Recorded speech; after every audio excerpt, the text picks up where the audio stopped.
And then how does a partnership that One Tree Planted has with WRI, how does that kind of partnership feed into your work with the Land Accelerator? Well, we really respect One Tree Planted and are absolutely amazed by the great work you guys do every day. And we are optimistic that One Tree Planted could become a catalyst for more people who are looking to just get out there and do something and have some impact. Because we find that too often there's this idea that, okay, the challenge is so big. How can I be part of the solution? But ultimately, each of us can be part of the solution. And I think that's what you guys show so clearly, that you don't need to be a millionaire and you don't need to be a genius. You really just need to be passionate about the problem and willing to do something about it. How do we get more young people involved? The next generation of people, they already seem to be particularly active and informed about the challenges that we're facing as a global population. But how do we get more of them involved in the type of work that you do? So, One Tree Planted is a great way for people to think, okay, what can I do as an individual, and to start to get involved. We also see that individuals can get involved. For example, now is actually a great time to be thinking of a business idea in this space.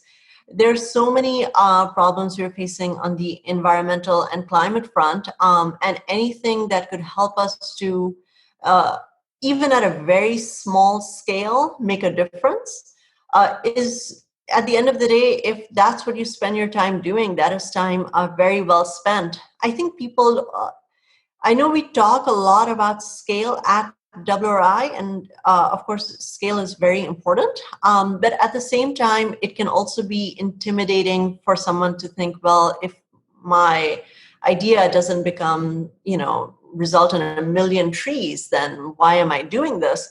But ultimately, each tree you plant is now going to be there for future generations.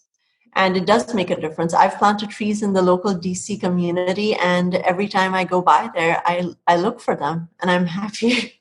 I'm happy to see them. And as you You said, see there's that. Yeah, go on, Joe. I'm just wondering if you saw a similar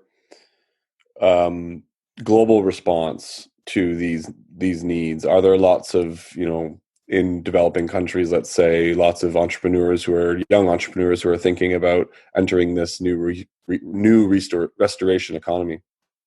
There are. We've been amazed by how many entrepreneurs are in this space, because when we opened up the call to applications for the Land Accelerator, we ended up receiving around 600 applications from across Africa.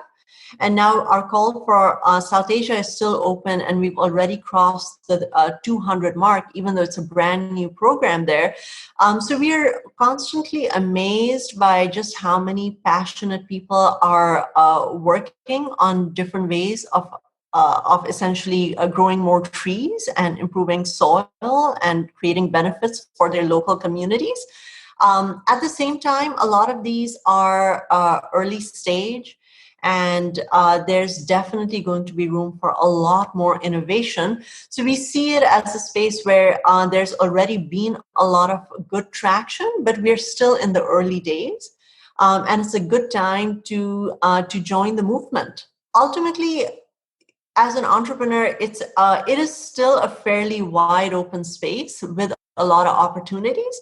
But at the same time, because we're already starting to see business models emerge, entrepreneurs can benefit from learning about what is already happening. So they're not starting from scratch.